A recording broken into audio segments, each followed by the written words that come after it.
everyone, welcome to your very own Easily. This is Dr. Sudha, your mentor for biology. So हमारी आज की biology की class में हम क्या करने वाले हैं? यस, ऑलरेडी हमने इम्यूनिटी के बारे में समझा, इम्यूनिटी क्या होती है, what is inborn immunity, what is acquired immunity, we have understood everything, right. हमने ये भी देखा कि किस तरह से जो सेल्स है वो कैसे इम्यूनिटी के अंदर जो भी organs involved है, how they work, right? We have also understood about the primary and secondary response of immunity. और आज जो हम डिस्कस करेंगे बेटा वो हम डिस्कस करेंगे about ऑटो इम्यूनिटी। ये ऑटो इम्यूनिटी क्या चीज़ होती है वो डिस्कस करेंगे, और साथ ही साथ जो इम्यून सिस्टम है, मतलब कौन से ऐसे ऑर्गन्स हैं, लिम्फॉइड ऑर्गन्स हैं जैसे, तो हम उनके बारे में भी डिस्कस करेंगे कि प्राइमरी लिम्फॉइड ऑर्गन्स क्या होते हैं, सेकेंडरी लिम्फॉइड ऑर्गन्स क्या होते हैं। ठीक है, तो ये रहेगा बेटा हमारा आज का टॉपिक ऑफ डिस्कशन। और जैसा कि हमें पता है, if you want to learn the complete syllabus of biology for class 12th as well as for NEET, for that you have to subscribe to our channel that is science easily, जहां पर toppers batch के अंदर CBSE 2024 और NEET 2024 की जो तैयारी है that's going to be very easy with easily, right. तो इसी के साथ ही हम ये भी देखेंगे कि अगर आप पूरे सिलेबस की जो हमारी प्रीवियस वीडियोस है उन वीडियोस को देख सकते हैं हमारी प्लेलिस्ट पे जाके। साइंस इजीली चैनल को सब्सक्राइब करेंगे, प्लेलिस्ट में जाएंगे, वहां आपको सब वीडियोस अवेलेबल हो जाएंगी फॉर कंप्लीट कोर्स, राइट। और इसी के साथ ही हम एक बार ये देख लेते हैं कि हम कौन कौन से टॉपिक्स को आज कवर करेंगे।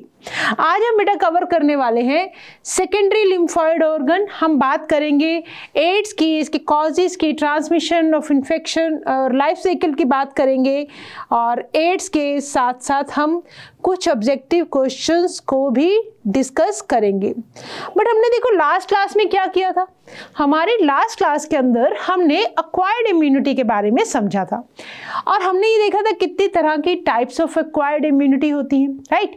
एक्टिव पैसिव की हमने बात की थी, वैक्सीनेशन एंड इम्यूनाइजेशन के बारे में पढ़ा था, एलर्जीज को हमने डिस्कस किया था, राइट। और इसी के साथ ही कुछ ऑब्जेक्टिव क्वेश्चंस की भी हमने प्रैक्टिस की थी। चलो आज का बड़ा टॉपिक स्टार्ट करते हैं, और आज का टॉपिक है ऑटो इम्यूनिटी। ऑटो का मतलब समझिए, ऑटो का मतलब होता है सेल्फ, और इम्यूनिटी का मतलब आप समझते हैं बॉडी का अपना एक डिफेंस मैकेनिज्म है, ठीक है। तो मतलब जो बॉडी का डिफेंस मैकेनिज्म है वो बेसिकली किसके लिए है? That is for the foreign elements, right. That is for the foreign elements, मतलब अगर कोई भी फॉरेन पैथोजन या कोई भी फॉरेन चीज जो हमारी बॉडी की खुद की नहीं है, तो हमारी बॉडी का इम्यून सिस्टम क्या कोशिश करेगा? इम्यून सिस्टम ये कोशिश करता है कि वो जो भी फॉरेन एलिमेंट हमारी बॉडी के अंदर एंटर हो गया है वो इसको किल कर दे। किसी भी फॉरेन चीज को हम अपने घर के अंदर एंटर नहीं करने देंगे।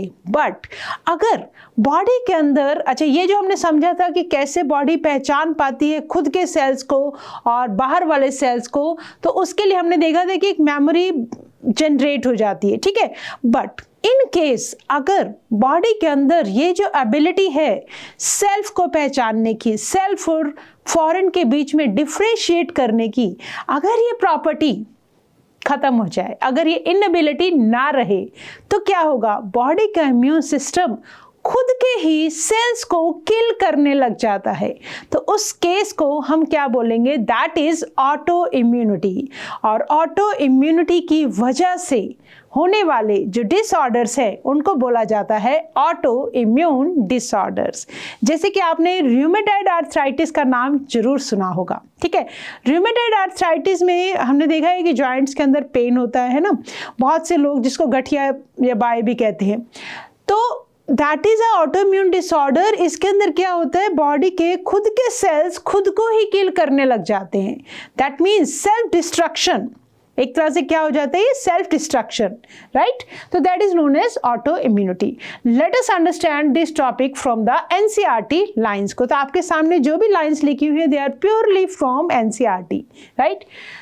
तो NCERT की लाइंस के अकॉर्डिंग जो मेमोरी बेस्ड एक्वायर्ड इम्यूनिटी है, जिसको हम पढ़ के आए हैं कि जब भी कोई बॉडी बॉडी के अंदर जो हमारा इम्यून सिस्टम है, जब इम्यूनिटी को एक्सपोजर ऑफ मतलब अपने आसपास के सराउंडिंग के एक्सपोजर से एक्वायर करता है टू अ पर्टिकुलर पैथोजन, तो बॉडी के अंदर क्या जनरेट हो जाती है बेटा? मेमोरी जनरेट हो जाती है। ठीक है, तो that is known as memory based acquired immunity that was evolved in higher vertebrates. Higher vertebrates के अंदर इवॉल्व हुई based on their ability to differentiate कर पाना किसके बीच में? फॉरेन ऑर्गेनिजम्स के बीच में। फॉरेन ऑर्गेनिजम्स यहाँ पे कौन है? पैथोजेंस।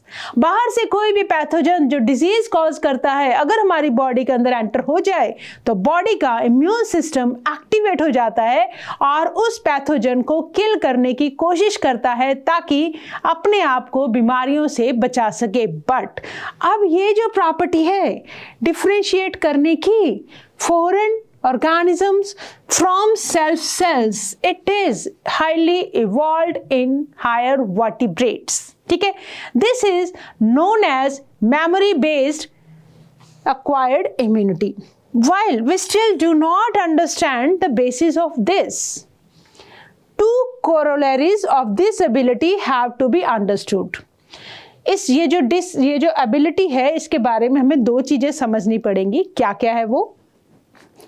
हायर वर्टिब्रेट्स डिस्टिंग्विश कर पाते हैं फॉरेन मॉलिक्यूल्स को as well as foreign organisms को। ठीक है, most of the experimental immunology जो है वो इसी बात पे डिपेंड करती है कि हायर वर्टिब्रेट्स के अंदर there is a ability to differentiate between self cells and foreign cells में। ठीक है, ओके, बहुत बड़ी एक खासियत है हमारे इम्यून सिस्टम की। दूसरी बात, ड्यू टू जेनेटिक कुछ भी डिसऑर्डर हो सकता है या कुछ अननोन कॉजेस की वजह से, प्रॉपर अभी तक कॉज हमें भी नहीं पता कि बॉडी के जो सेल्स हैं खुद को ही क्यों किल करना शुरू कर देते हैं। अननोन रीजन, एक तो अननोन रीजन है, दूसरा ड्यू टू जेनेटिक हो सकता है। बॉडी क्या करती है बेटा? खुद के सेल्स को अटैक करना शुरू कर देती है, राइट? और जिसकी वजह से क्या होगा? बॉडी डैमेज होना शुरू हो जाएगी और इसी को ही हम क्या बोल रहे हैं? हम बोल रहे हैं ऑटो इम्यून डिजीजेस। क्या बोल रहे हैं? Auto immune diseases. Rheumatoid arthritis which affects many people in our society, वो एक ऐसा ही एग्जाम्पल है जिसके अंदर बॉडी का इम्यून सिस्टम खुद के ही सेल्स को किल करने लग जाता है। ठीक है, दैट इज ऐसी डिजीजेस को क्या बोलेंगे? Auto immune diseases. क्या बोलेंगे? Auto immune diseases. फर्क आप समझ गए हो, मतलब मीनिंग आप समझ गए हो कि बॉडी फर्क करना भूल जाती है कि ये बाहर का सेल है या मेरा खुद का सेल है, और इम्यून सिस्टम खुद के ही सेल्स के एंटी काम करने लग जाता है, तो जिसकी वजह से डिसऑर्डर होते हैं, ऑटो इम्यून डिसऑर्डर। कारण जेनेटिक भी हो सकता है या अभी तक हमें एग्जैक्ट रीजन नहीं पता है, right? Okay, due to genetic and unknown reasons की वजह से बॉडी ने अटैक किया, डैमेज हुआ, कहाँ? बॉडी के अंदर, जिसको क्या बोला? Autoimmune disorder. फॉर एग्जांपल हम बात कर रहे हैं रूमेटॉइड आर्थराइटिस की। देखो डिफॉर्मिटीज हो जाती हैं बेटा, देखो fingers, this is rheumatoid arthritis के केस है। पेनफुल जॉइंट्स हो जाते हैं, देयर स्वोलन जॉइंट्स हो जाते हैं। ठीक है, तो this is the normal hand का एक्सरे है ये, और ये रूमेटॉइड आर्थराइटिस का एक्सरे है। आप देख सकते हो बोन्स की जो नॉर्मल पोजीशन है उससे डिस्प्लेस कर जाती हैं, बोन नॉर्मल पोजीशन से एबनॉर्मल पोजीशन की तरफ। ठीक है, this is known as rheumatoid arthritis. Okay, immune system जो है that plays important role in allergic reactions, ये हम पढ़ चुके हैं, ऑटोइम्यून डिजीजेज में और इवन ऑर्गन ट्रांसप्लांटेशन में। ऑर्गन ट्रांसप्लांटेशन क्या है बेटा? ये भी तो एक कोई फॉरेन हम ऑर्गन को लाके बॉडी के अंदर प्लेस कर रहे हैं, that is also organ transplantation. तो उस केस में भी इम्यून सिस्टम एक्टिवेट हो जाता है। ठीक है, ओके, अब देखो जो ह्यूमन इम्यून सिस्टम है that is consisting of lymphoid organs हैं, वी नो दिस थिंग। ठीक है, जैसे कि tissue cells and soluble molecules like antibodies, lymphoid organs और उसके साथ कुछ एंटीबॉडीज, राइट? ओके, अब as you have read the immune system क्यों यूनिक है? क्योंकि ये रिकॉग्नाइज कर पाता है फॉरेन एंटीजन को और उनको रिस्पोंड कर सकता है और इनको याद भी रख सकता है, ठीक है? इसीलिए हमारा इम्यून सिस्टम जो है that is a unique kind of immune system. Okay, lymphoid organs की बात करते हैं बेटा। लिम्फॉइड ऑर्गन्स कितनी तरह के होते हैं? 2 तरह के, प्राइमरी लिम्फॉइड ऑर्गन और सेकेंडरी लिम्फॉइड ऑर्गन। प्राइमरी मतलब क्या है ना? What does primary means? Primary में क्या होगा बेटा? 2 ऑर्गन्स आएंगे हमारे पास, हम बात करेंगे बोन मैरो की, हम बात करेंगे थाइमस की। Primary immune system, primary lymphoid organs के अंदर जो लिम्फोसाइट्स हैं जो अभी प्रोड्यूस हुए हैं, इमेच्योर लिम्फोसाइट्स जो है वो डिफ्रेंशिएट कर जाते हैं कुछ एंटीजन सेंसिटिव लिम्फोसाइट्स के अंदर। मतलब इन लिम्फोसाइट्स, जो लिम्फोसाइट्स बोन मैरो में प्रोड्यूस हुए हैं, इमेच्योर है, थाइमस में प्रोड्यूस हुए हैं जो अभी इमेच्योर है, उनके अंदर क्या आ जाती है? प्रॉपर्टी डेवलप हो जाती है कि वो अपने आप को डिफ्रेंशिएट कर ले। किस काम के लिए? एंटीजन को पहचानने के काम के लिए, जिसका मतलब एंटीजन सेंसिटिविटी आ जाती है इन लिम्फोसाइट्स के अंदर। ओके, चलो सबसे पहले देखते हैं बेटा बोन मैरो। बोन मैरो हमें पता है कहाँ होती है? बोन के अंदर, नाम से समझ में आ रहा है। बोन मैरो में अब हम देखते हैं ये जो इस बोन मैरो का ये वाला जो पार्ट होता है ना, दिस इज स्पॉन्जी बोन, और इसके अंदर क्या होती है? Red bone marrow. कौन सी bone marrow? Red bone marrow. और ये वाला जो पार्ट है ना, इसका शैफ्ट होता है जो, इसमें होती है बेटा येलो बोन मैरो, ठीक है? और there are blood vessels in the bone marrow. हमें पता है कि जितने भी आरबीसीज है, डब्ल्यूबीसीज है, जो भी ब्लड सेल्स है, they are formed in the bone marrow, right? तो bone marrow it is a male lymphoid organ. आपसे पूछे which is the male lymphoid organ, आप क्या बोलेंगे? Bone marrow. क्या होता है बेटा यहाँ पर? यहाँ सारे blood cells including lymphocytes, RBCs, everything, हर तरह के ब्लड सेल्स यहाँ पर प्रोड्यूस होते हैं। तो primary lymphoid organ, main lymphoid organ कौन है? Bone marrow. कहाँ होगी? बोन के अंदर। ये जो स्पॉन्जी वाला पार्ट होता है इसी को हम क्या बोलते हैं? Bone marrow. आगे आ जाओ। What about thymus? थाइमस एक बेटा लोब्ड ऑर्गन है। थाइमस की अगर आप पोजीशन देखेंगे, थाइमस की अगर आप पोजीशन देखेंगे, somewhere near to the heart, ये जो मीडियास्टाइनल रीजन, यहाँ पे आपको मिलती है थाइमस, हार्ट के पास, ठीक है?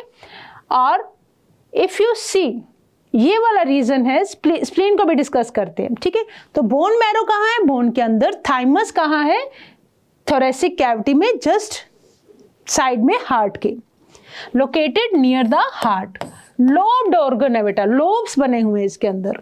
और beneath the breast bone, breast bone के जस्ट नीचे की तरफ हार्ट के पास एक छोटी सी बोन है, दैट इज थाइमस, जो धीरे धीरे साइज में बड़ी होती है टिल अडल्ट एज तक। उसके बाद इसका साइज रिड्यूस होना शुरू हो जाता है, ठीक है? तो जैसे जैसे आप बड़े होते जा रहे हैं, अडल्ट होने के बाद जब आप एज, जब हम जैसे जैसे ओल्ड होते जाएंगे, तो थाइमस का जो साइज है वो रिड्यूस होता जाएगा। इसी वजह से ये क्या है? प्राइमरी लिम्फॉइड ऑर्गन है, बट जब इसका साइज रिड्यूस हो जाता है तो क्या होगा? इम्यून सिस्टम में कमी आनी शुरू हो जाती है। इसीलिए कहते हैं कि जो ओल्ड पीपल होते हैं उनके अंदर इम्यूनिटी कम होती है, right? Thymus is quite large, होती है, बड़ी होती है at the time of birth, but it keeps on reducing with size with age, and by the time, जब तक प्यूबर्टी आएगी, it reduces to a very small size. मतलब birth पे टाइम पे लार्ज थी, by the time of puberty is attain, मतलब simple सी बात है, जैसे जैसे आप बड़े होते जा रहे हैं, जो थाइमस का साइज है that is getting reduced by age. So बहुत कम साइज पे जाके इसका साइज रह जाता है बर्थ के साइज के, अगर हम कंपेयर करें तो। दोनों बोन मैरो और जो थाइमस हैं वो क्या प्रोवाइड करते हैं? माइक्रो एनवायरनमेंट, ताकि यहाँ पर क्या हो सके, डेवलपमेंट हो सके, मैचुरेशन हो सके टी लिम्फोसाइट्स का। ठीक है, तो primary lymphoid organ, bone marrow and thymus, right. You can see this is thymus. ये एक तरह से इस तरह से बेटा ये लोब्ड स्ट्रक्चर है।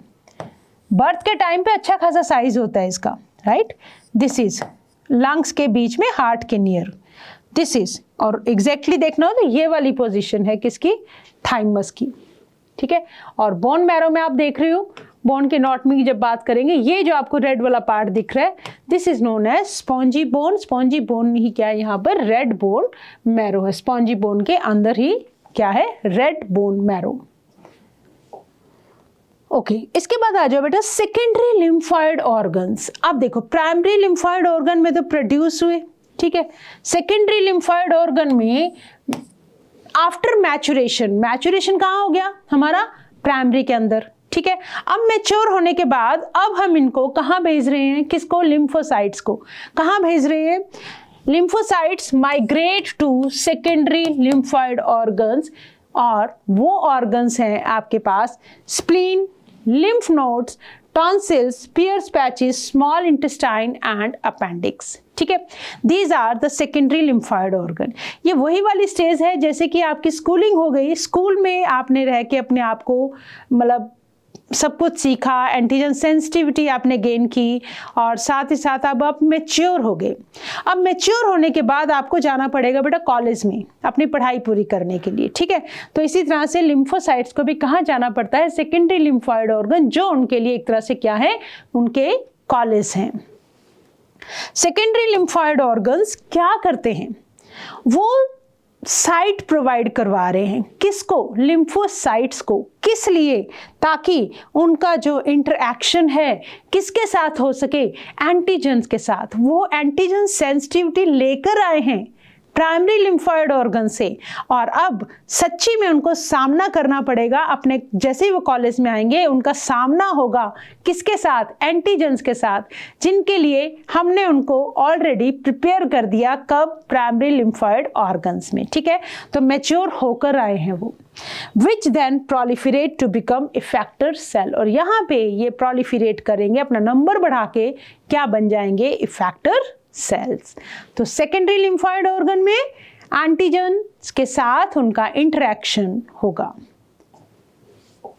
ओके, देखो सेकेंडरी लिम्फोइड ऑर्गन में देखो स्प्लीन है, स्टमक के दिस तरफ, दिस इज स्प्लीन, ठीक है, स्प्लीन। देन लिम्फ नोड्स, जगह जगह पे जहां जहां लिम्फेटिक वेसल्स हैं वहां पे कुछ क्लस्टर्स ऑफ ये जो आपको नोड से दिखते हैं, these are lymph nodes. And then small intestine का अगर हम एक टीएस लें तो हमें क्या दिखते हैं, पियर्स पैचेस, और then inflamed tonsils, these are, and even appendix also. ये क्या है बेटा, these are secondary lymphoid organs. Okay, तो सबसे पहले बेटा स्प्लीन की बात करते हैं। स्प्लीन क्या है, it mainly contain lymphocytes, mainly contain lymphocytes और फेगोसाइट्स। फेगोसाइट्स क्या होते हैं, जो किल कर देते हैं फॉरेन एलिमेंट्स को। It acts as a filter of the blood, और क्या करती है, ब्लड बॉर्न माइक्रो ऑर्गेनिज्म को ट्रैप करती है। जितने भी रेड ब्लड सेल्स या ब्लड सेल्स, अब सब के सब जब उनका लाइफ स्पैन खत्म हो जाता है तो कहाँ जाते हैं, स्प्लीन के पास। तो स्प्लीन को एक तरह से हम क्या पढ़ते आ रहे हैं छोटी क्लासेस से, ग्रेवयार्ड भी बोलते हैं, ठीक है। ओके, स्प्लीन के पास has a large reservoir of erythrocytes, RBCs का बहुत बड़ा रिजर्वायर है इनके पास, ठीक है। तो this is what, this is spleen. Okay, then आ जाओ बेटा लिम्फ नोड्स की बात करते हैं। क्या है ये, छोटी छोटी सी सॉलिड स्ट्रक्चर हैं जो कहाँ लोकेटेड है, डिफरेंट डिफरेंट पॉइंट्स पर अलोंग द लिम्फेटिक सिस्टम। पूरे लिम्फेटिक सिस्टम जो बॉडी के अंदर एक पूरा पैरेलल ब्लड वेसल्स के साथ साथ एक पैरेलल सिस्टम चलता है, लिम्फ को कैरी करता है, दैट इज लिम्फेटिक सिस्टम। उसमें डिफरेंट डिफरेंट पॉइंट्स पे कुछ छोटे छोटे से सॉलिड स्ट्रक्चर्स हैं जिनको हम क्या बोल रहे हैं, लिम्फ नोड्स बोल रहे हैं। लिम्फ नोड्स क्या काम करते हैं? ये भी माइक्रो ऑर्गेनिजम्स को ट्रैप करेंगे, जैसे कि स्प्लीन में हमने देखा, और दूसरे antigens which happen to get into lymph and tissue fluid के अंदर अगर कोई एंटीजन आ जाए तो उसको लिम्फ नोड्स क्या करते हैं? ट्रैप कर लेते हैं। ठीक है, ओके। और जो एंटीजन्स ट्रैप हुए हैं लिम्फ नोड्स के अंदर, वो रिस्पॉन्सिबल हैं किसके लिए? लिम्फोसाइट्स के एक्टिवेशन के लिए प्रेजेंट देयर, और क्या कॉज करते हैं?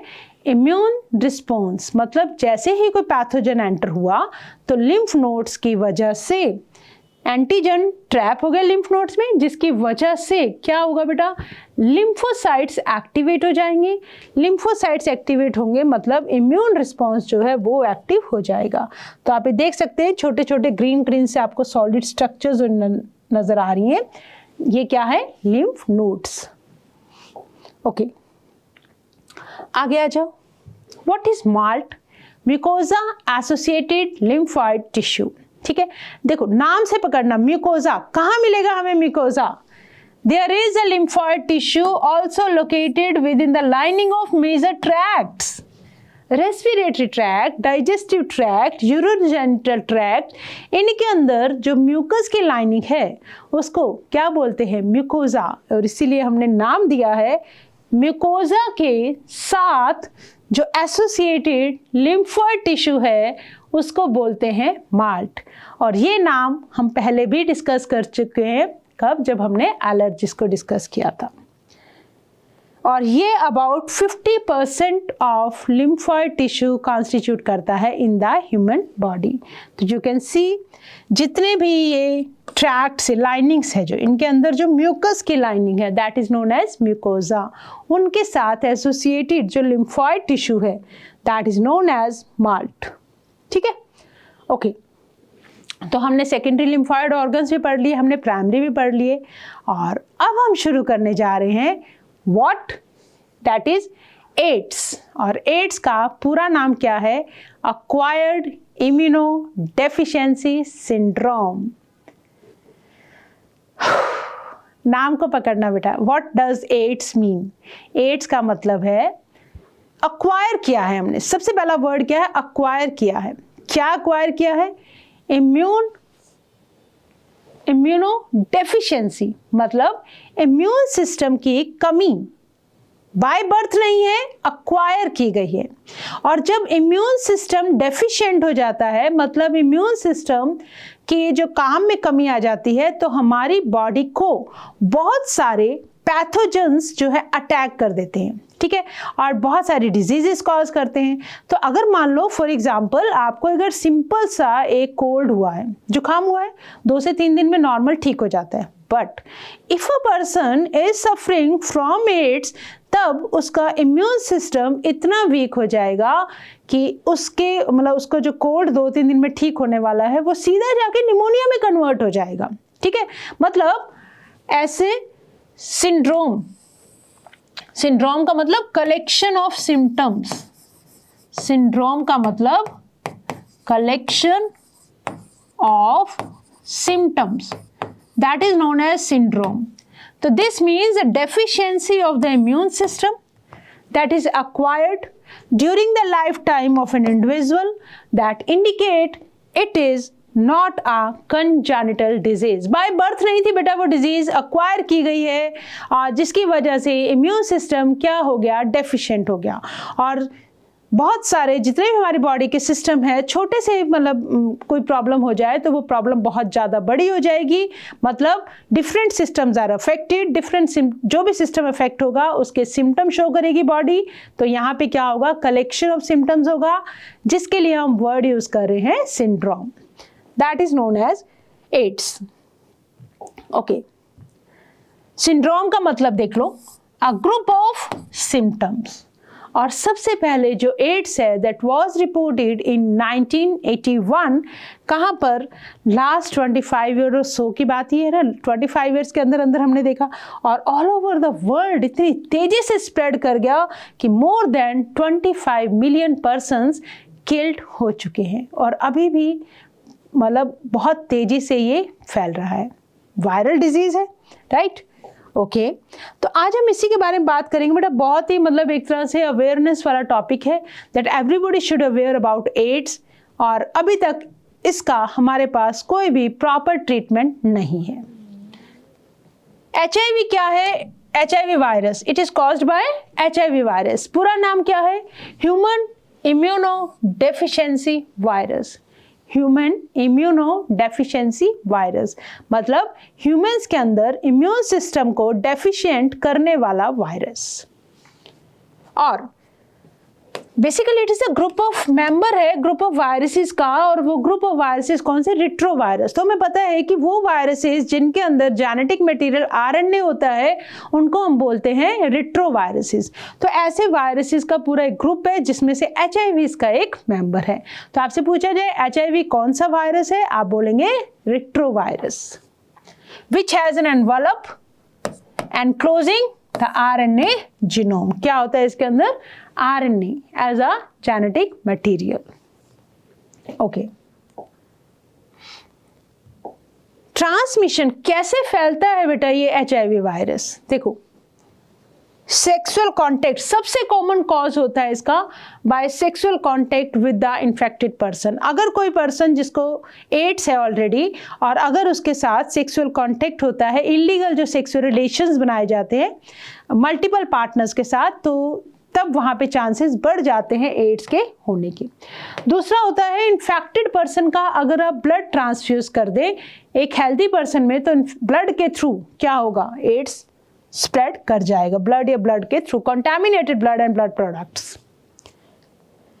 इन्फेक्टेड नीडल्स को शेयर करने में, ठीक है, तो इन्फेक्टेड नीडल, मान लो कोई एड्स के पेशेंट ने खुद को, उसके लिए हमने एक नीडल यूज़ की कोई भी इंजेक्शन देने के लिए, तो अगर वो सेम नीडल किसी दूसरे पेशेंट पे या पर्सन पे यूज़ की जाएगी तो उस पर्सन को भी क्या हो जाता है? एड्स हो जाता है, ठीक है।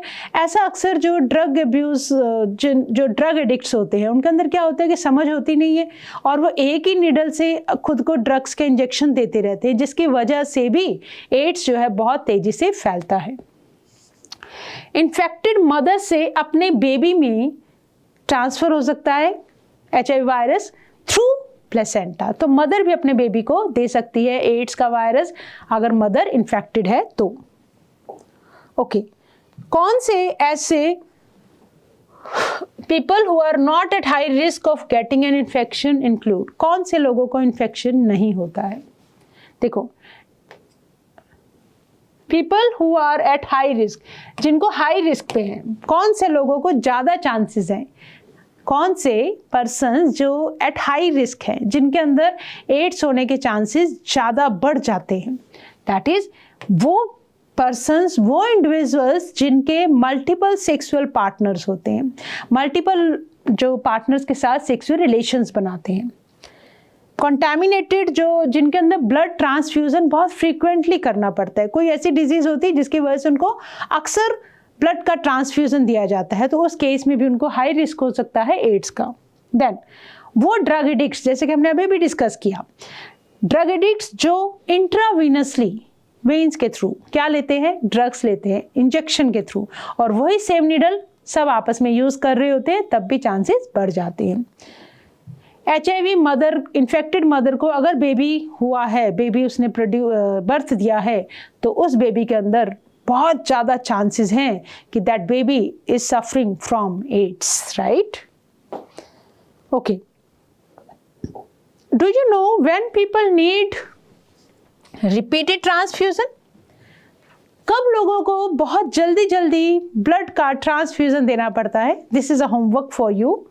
Find out and make a list of such conditions. आप मुझे कमेंट बॉक्स में कमेंट करके बता सकते हैं ऐसी कौन कौन सी कंडीशंस है जिनके अंदर रिपीटेड ट्रांसफ्यूजन किया जाता है, किसका? ब्लड का। ओके, आगे आ जाओ। ओके, अब देखो, AIDS infection and appearance of the symptom. कैसे होता है इन्फेक्शन और सिम्टम्स कैसे अपीयर होते हैं? Let us check. देखो, it is hence imperative for the physical and psychological well-being that HIV infected person को isolate ना किया जाए from द फैमिली एंड मतलब देखो सिम्टम्स आएंगे, मैंने आपको एक्सप्लेन किया कि सिम्टम कब आएंगे, जो भी सिस्टम इफेक्ट हो जाएगा। इम्यून सिस्टम कि वीक होने की वजह से छोटी से छोटी प्रॉब्लम भी क्या बन जाएगी, एक छोटा सा इन्फेक्शन भी बहुत बड़ी डिजीज का फॉर्म ले लेगा। ठीक है, तो HIV does not spread by, अभी हमने देखा कैसे स्प्रेड होता है, ब्लड ट्रांसफ्यूजन से, सेक्सुअल पार्टनर्स के साथ, मल्टीपल सेक्सुअल पार्टनर से रिलेशन बनाने से, सेम इंट्रावीनस जो ड्रग एडिक्ट्स नीडल्स यूज करते हैं वो, या इन्फेक्टेड मदर से। तो क्या हमें एड्स के पेशेंट को पूरा आइसोलेट कर देना चाहिए सोसाइटी से? नहीं, ऐसा नहीं है। ठीक है, किसी को एड्स हो गया, ड्यू टू एनी रीजन हो गया, ठीक है, तो अब इसका मतलब ये नहीं कि हम उसको पूरा बहिष्कार कर देंगे, हम उनको बिल्कुल दूर कर देंगे, ऐसा नहीं है। तो हमें ये भी समझना जरूरी है कि जो एड्स है वो कैसे नहीं फैलता है। ठीक है, कैसे फैलता है तो हमने देख लिया, अब हमें देखना है कैसे नहीं फैलता है। तो ध्यान रखेंगे, एड्स पर्सन के साथ हाथ मिलाने से एड्स नहीं फैलता है। बेसिकली क्या है बेटा, ये बॉडी के फ्लूइड से फैलता है। ब्लड को हमें रोकना है, या जो सीमेन है उसका ट्रांसमिशन होने से रोकना है हमें।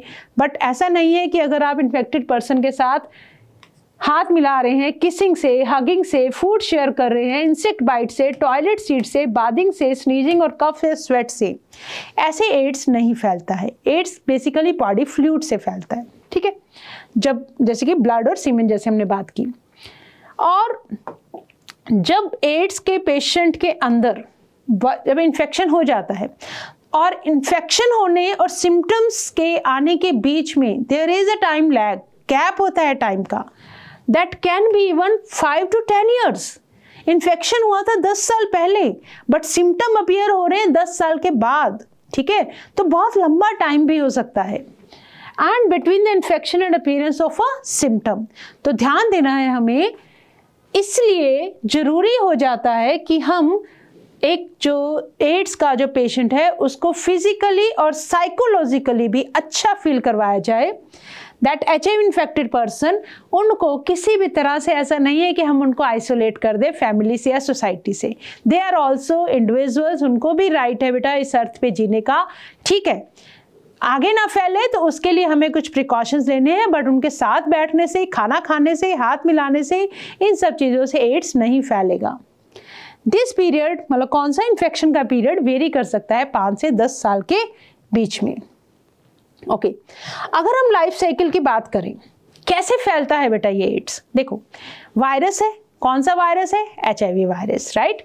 तो सबसे पहले क्या हुआ, HIV बॉडी के अंदर एंटर करा। HIV वायरस क्या करा, बॉडी के अंदर एंटर कर गया, और सबसे पहले इम्यून सिस्टम पे अटैक करेगा जाके। कौन से सेल्स होंगे? इट गोज टू मैक्रोफेजेस, और मैक्रोफेजेस को बोला जाता है HIV की फैक्ट्री। वहां जाके बैठ जाता है और अपना नंबर बढ़ाता रहता है। एंड वी नो वायरस किस तरह से जिस सेल के अंदर एंटर करता है उस सेल को एक तरह से हिप्नोटाइज कर देता है। हिप्नोटाइज करके उसकी मशीनरी के ऊपर सारा अपना कंट्रोल ले लेता है और फिर अपना नंबर बढ़ाता है। That is known as factory. कौन? मैक्रोफेजेस। RNA रेप्लिकेट किया, अपना नंबर बढ़ाया, किसके अंदर? उसका काम ही यही है, उसको अपना सिर्फ नंबर बढ़ाना है, रिप्रोडक्शन करना है। ठीक है, okay. In the presence of reverse transcriptase, आप देखो RNA, DNA से RNA बनने के प्रोसेस को हम बोलते हैं बेटे ट्रांसक्रिप्शन। अब यहां पे क्या होगा, वायरस के अंदर है RNA, वायरस ने अटैक किया मैक्रोफेजेस को, तो RNA वायरस जैसे ही सेल के अंदर एंटर करेगा, RNA सेल के अंदर छोड़ देगा। अब RNA से क्या बनेगा? DNA। ठीक है, क्या बनेगा? DNA। By the process of, we know very well, reverse transcription।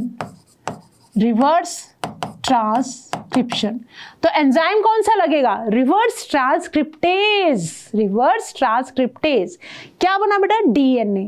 अब ये जो DNA है सेल के DNA के ऊपर जाकर मतलब अंदर जाके मर्ज हो जाएगा, और अब ये DNA अपने कंट्रोल में ले लेगा उस सेल के DNA को, और DNA अब जब RNA बनाएगा, DNA से अब जब RNA बनेगा तो इस DNA के पास इंफॉर्मेशन है वायरस की प्रोटीन्स बनाने की। तो अब ये जो डीएनए से एमआरएनए बना है, ये कौन सी प्रोटीन बनाएगा? ये बनाएगा बेटा वायरल प्रोटीन्स। ठीक है, इस तरह से काम करता है ये। अब सारा काम किसके लिए हो रहा है बेटा? वायरस के लिए। और इस तरह से वायरस अपना नंबर रेप्लिकेट करता है। तो reverse transcriptase from viral DNA, right. Viral DNA कहाँ चला गया? होस्ट के डीएनए के अंदर। साइकिल समझते जाना। वायरल होस्ट के डीएनए में जाएगा जब इन्फेक्टेड सेल अब क्या प्रोड्यूस कर रहा है? Viral particles, viral proteins. ठीक है, तो वायरल प्रोटीन्स बननी शुरू हो गई। फिर क्या हुआ? वायरल प्रोटीन पार्टिकल जब बने तो एचआईवी उसके बाद कहाँ एंटर कर गया? नंबर रेप्लिकेट करने के बाद ये जाएगा हेल्पर टी सेल्स के पास। कहाँ जाएगा? हेल्पर टी सेल्स के पास, जो हम पढ़ चुके हैं टीएच लिम्फोसाइट्स। फिर वहाँ पे रेप्लिकेट करेगा और नए नए वायरस बनाएगा, राइट। फिर अटैक करेगा दूसरे हेल्पर सेल्स को, और जिसकी वजह से धीरे धीरे अब हेल्पर सेल्स के ऊपर कब्जा किसने कर लिया? वायरस ने। तो बॉडी के अंदर जो टी सेल्स थे उनका नंबर कम होना शुरू हो गया, और टी सेल्स रिस्पॉन्सिबल हैं इम्यून सिस्टम के लिए। तो टी सेल्स का अगर नंबर रिड्यूस हो रहा है तो इम्यूनिटी वीक होती जाएगी, जिसकी वजह से बॉडी के अंदर बहुत सारी डिजीजेस एक साथ हो सकती हैं, जिनके सिम्टम्स टाइम लग सकता है अपीयर होने में, बट मल्टीपल सिस्टम्स एक बार में इफेक्ट हो सकते हैं। ठीक है, चलो देखो डायग्रामेटिकल रिप्रेजेंटेशन। एनसीईआरटी का हमारा डायग्राम है, कैसे जो वायरस है वो अटैक करता है। रिट्रोवायरस मतलब आरएनए वायरस। वायरल का आरएनए कोट है, आरएनए कोर है, जीनोम जो है आरएनए, और इसके ऊपर क्या है? प्रोटीन की कोटिंग है। इस वायरस ने बेटा अटैक किया सेल को। वायरल का आरएनए कहाँ आ गया? सेल के अंदर। क्या बना? आरएनए से कौन सा डीएनए बना? वायरल का डीएनए बना। बाय द प्रोसेस आरएनए से डीएनए बना, reverse transcription enzyme, reverse transcriptase. उसके बाद देखो वायरल का डीएनए कहाँ चला गया? होस्ट के डीएनए में। होस्ट के डीएनए में जाके इसने पूरा अपने आप को, ये न्यूक्लियोसाइड डीएनए है, जब इसके अंदर जाएगा तो new viral RNA is formed. मतलब ये डीएनए का पार्ट बन गया, मान लो ये दिस वन, इसमें जाके हो गया। अब डीएनए क्या करेगा? आरएनए बनाएगा, बट इंफॉर्मेशन किसकी है? वायरल्स के डीएनए के पास वायरल की इंफॉर्मेशन होगी। ठीक है, तो अब क्या बना? वायरल का आरएनए। वायरल का आरएनए, फिर नए वायरसेस बनेंगे, प्रोटीन्स बनेंगे, नया वायरस, फिर हो सकता है इस सेल को डैमेज करने के बाद नए वायरसेस जो होंगे दूसरे सेल्स को भी अटैक कर देंगे। तो ये हुआ बेटा वायरस का लाइफ साइकिल। ये सेम वही सब बातें मैं जल्दी से आपके लिए पढ़ देती हूँ। Already we have understood. After getting in the body of the person, virus कहाँ एंटर किया? मैक्रोफेज में। तो सबसे पहले क्वेश्चन आता है वायरस सबसे पहले कहाँ एंटर करेगा? आप बोलेंगे मैक्रोफेजेस में। ठीक है, आरएनए जीनोम वायरस का क्या करेगा? रेप्लिकेट करेगा, वायरल डीएनए बनाएगा, एंजाइम, रिवर्स ट्रांसक्रिप्टेज, याद रखोगे क्योंकि आरएनए वायरस है। ओके, अब ये जो वायरल डीएनए है ये किस में इनकॉर्पोरेट हो गया? होस्ट के सेल्स के डीएनए के पास, और अब ये डायरेक्ट करेगा इन्फेक्टेड सेल को क्या प्रोड्यूस करने के लिए? वायरस पार्टिकल्स प्रोड्यूस करने के लिए, राइट। मैक्रोफेजेस वायरस बनाते जाएंगे क्योंकि फैक्ट्री बन चुके हैं अब ये वायरस की, और इस तरह से वो क्या एक्ट करते हैं? As a HIV factory. Simultaneously क्या होगा? एचआईवी टी लिम्फोसाइट्स के अंदर एंटर कर गया और वहां पे जाके रेप्लिकेट करेगा और वायरस प्रोड्यूस करेगा, राइट। प्रोजेनी वायरस कहाँ रिलीज हो जाएंगे बेटा? ब्लड के अंदर अटैक करेंगे दूसरे टी लिम्फोसाइट्स को। ये प्रोसेस रिपीट होता जाएगा, करते करते बहुत जल्दी डिक्रीज होना शुरू हो जाएगा हेल्पर टी लिम्फोसाइट्स का number body of infected person के अंदर। और इस पीरियड के दौरान जो पर्सन है that can suffers from bouts of fever के अटैक आ सकते हैं, बहुत जल्दी फीवर आ सकता है, डायरिया हो सकता है, और कंटिन्यूस वेट लॉस भी हो सकता है, क्योंकि जब इतने सारे सिस्टम इफेक्ट होंगे तो वेट लॉस तो होगा ही होगा। Okay, number of helper T cells decrease किए, पर्सन को क्या होना शुरू हो गया, इन्फेक्शन होनी शुरू हो गई क्योंकि इम्यूनिटी वीक हो गई. That could have been otherwise overcome such as due to bacteria, specially mycobacterium, viruses, fungi and even parasites like toxoplasma. ये सारे पैथोजेंस बॉडी को अटैक करना शुरू कर देंगे. पेशेंट इतना इम्यून डेफिशिएंट हो जाएगा that he or she is unable to protect himself against these infections. In infections से अपने आप को protect नहीं कर पाएगा. ठीक है, ओके. अब कैसे टेस्ट करते बेटा? एक बहुत ही ज़्यादा यूज होने वाला वाइडली यूज डायग्नोस्टिक टेस्ट जो है, आपको इसका नाम याद रखना है, दैट इज एलाइजा. एलाइजा का पूरा नाम है एंजाइम लिंक्ड इम्यूनोसॉर्बेंट एसे. ये एंटीजन एंटीबॉडी इंटरेक्शन के बेसिस पे काम करता है और इसके थ्रू हम बता सकते हैं कि whether a person is infected from AIDS और नॉट. हम इसके अंदर पर्सन के अंदर एंटीबॉडीज को चेक करेंगे. एंटीजन एंटीबॉडी इंटरेक्शन के बेसिस पे टेस्ट किया जाएगा. कैसे ट्रीट करें इसको? प्रॉपर ट्रीटमेंट अभी तक नहीं है हमारे पास, बट फिर भी हम anti retroviral drugs, RNA virus के अगेंस्ट जो ड्रग्स होती हैं वो हम यूज कर सकते हैं. ध्यान देना, ओनली पार्शियली अफेक्टेड, नॉट पूरी तरह से इफेक्टिव नहीं है, पार्शियली इफेक्टिव है. ये सिर्फ क्या करेंगे बेटा, लाइफ को थोड़ा सा बढ़ा देंगी, ट्रीट नहीं करेंगी. ठीक है, but can not prevent death, which is मतलब वैसे तो डेथ सभी की होनी है ना, बट एड्स के पेशेंट के अंदर हम ट्रीटमेंट की कोई भी गारंटी नहीं दे सकते. ओके, क्या क्या इफेक्ट्स होंगे बेटा? देखो, इस पीरियड के टाइम में पर्सन को हो सकता है फीवर हो जाए, डायरिया हो जाए और वेट लॉस.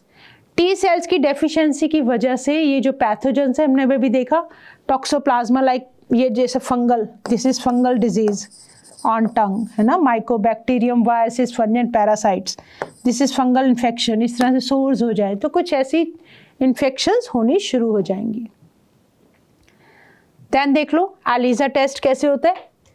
एलिजा टेस्ट के लिए बेटा ये कुछ वेल्स है, इनके अंदर हम क्या करते हैं, एंटीजन ऐड किया जाता है. सरफेस के ऊपर there are some captured antibodies. Antibodies को लेबल करके, एक सेकेंड,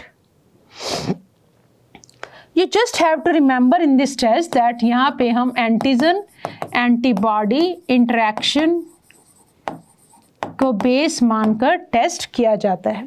ठीक है, ओके. ड्रग्स देख लो, कौन सी ड्रग्स है? एंटीवायरल. कौन सी वायरल? Anti retroviral. और they can only prolong the life of the patient. AIDS के लिए बेटा ना तो कोई क्योर है ना ही कोई प्रिवेंशन है. Sorry, only prevention is the best option. Cure तो है ही नहीं हमारे पास, राइट? ओके. एचआईवी इन्फेक्शन कब स्प्रेड होता है? More often spread due to conscious behaviour patterns and is not something that happens inadvertently like pneumonia or typhoid. देखो, निमोनिया टाइफाइड में मान सकते हैं कि ठीक है पैथोजन अटैक के हम बीमार हो गए, बट एड्स एक ऐसी मतलब इन्फेक्शन है जहाँ पे पर्सन को पता होता है कि मैं क्या गलती कर रहा हूँ. अगर मैं मल्टीपल सेक्सुअल पार्टनर से रिलेशन रख रहा हूँ तो I have the risk to get AIDS. तो that is a conscious behaviour. ऐसे नहीं कि बाय चांस कुछ भी हो गया, right? Okay. Infection in blood transfusion patient, newborns, etc. That may be due to poor monitoring. हमने ध्यान नहीं रखा, मदर को इन्फेक्शन था, हमने चेक नहीं किया. When mother is pregnant, तो क्या होना चाहिए? टेस्ट होना चाहिए प्रॉपर, एड्स है या नहीं है. The only excuse may be ignorance. Simple सी बात है कि पता नहीं लगा, that is ignorance. ऐसा कहना आसान बहुत है, but do not die of ignorance. इस पता नहीं चला की वजह से डेथ नहीं होनी चाहिए. ठीक है, death is only due to ignorance. तो you should be aware about this AIDS. Prevention बेटा कैसे कर सकते हैं? सिंपल. सबसे पहली बात, advocate safe sex. If you have multiple sexual partners then try to use condoms. ठीक है, इन फैक्ट होना तो क्या चाहिए, this illegal relation should be avoided, always have a safe sex. Control drug abuse, drugs की तरफ नहीं जाना है। पीपल को जितने भी आप एक बायो स्टूडेंट्स हो तो you should aware, you should educate other people about this AIDS. Disposable syringes को और नीडल्स को यूज करो जिनका यूज हम सिर्फ एक बार ही करने, और उसको एक बार यूज किया और थ्रो कर दो, बार बार सेम नीडल यूज नहीं करना। फ्री डिस्ट्रीब्यूशन होना चाहिए कॉन्डम्स का, ताकि किसी को भी ये ना लगे कि मुझे इसको खरीदना पड़ेगा, ठीक है। अगर if you are using this condoms तो बहुत हद तक we can prevent AIDS due to unsafe sex से। Making blood bank safe from HIV, जहां से भी ब्लड का ट्रांसफ्यूजन होगा तो जो ब्लड बैंक्स बनते हैं इट शुड बी इंश्योर्ड कि उनको HIV सेफ रखा जाए। रेगुलर चेकअप्स होने चाहिए, किसके लिए, फॉर HIV, ठीक है, ओके। प्रिवेंशन के लिए हमारे पास हमारे कंट्री के अंदर there is a national AIDS control organisation NACO, that is NACO, and other non-government organizations, that is NGOs, they are doing a lot to educate people about AIDS. लोगों को aware किया जा रहा है about AIDS, और ये जो आपका साइन है, this is our NACO sign, India's voice against AIDS, ministry of health and family welfare, government of India की तरफ से ये जो सोसाइटी है, ये जो ऑर्गेनाइजेशन है, it works to educate people about AIDS. WHO ने भी बहुत सारे ऐसे प्रोग्राम स्टार्ट किए हैं to prevent the spreading of HIV infection. Sometimes क्या होता है बेटा, जो HIV का इन्फेक्शन है that is hidden. Infection with HIV rates is something that should not be hidden. मतलब लोग क्या करते हैं, बात करने से कतराते हैं, डर लगता है उनको इस सोसाइटी के आइसोलेशन से। बेसिकली वो तो हमने समझ लिया कि आइसोलेशन नहीं करना है, फिर भी बहुत सारे लोगों को अंदर ये मतलब छुपाना चाहते हैं, तो it should not be hidden. If there is कोई भी तरह का डाउट है तो immediately go to doctor. Since then the infection may spread to many more people. जब तक ये बात सामने आती है तब तक हो सकता है इन्फेक्शन बहुत सारे लोगों की तरफ फैल भी चुका हो। तो HIV नेड्स इन्फेक्टेड पीपल, उनको हेल्प चाहिए, उनको सिंपैथी चाहिए, ना कि उनको आइसोलेशन या शन्ड बाय सोसाइटी। आइसोलेशन नहीं चाहिए, उनको हेल्प चाहिए। अगर किसी पर्सन को HIV है, एड्स से इन्फेक्टेड है, तो he should go for treatment. Unless society recognize it as a problem to be dealt with collectively, the chances of wider spread of disease increases manifold. जब तक सोसाइटी के अंदर ये चीज़ नहीं आएगी कि हमें जो एड्स की प्रॉब्लम को इकट्ठे मिलके सॉल्व करना है, तब तक हम कुछ नहीं कर सकते। तब तक तो बहुत ज़्यादा स्प्रेड कर जाएगा और कोई भी इसकी चपेट में आ सकता है, right. It is a malady that can only be tackled by the society.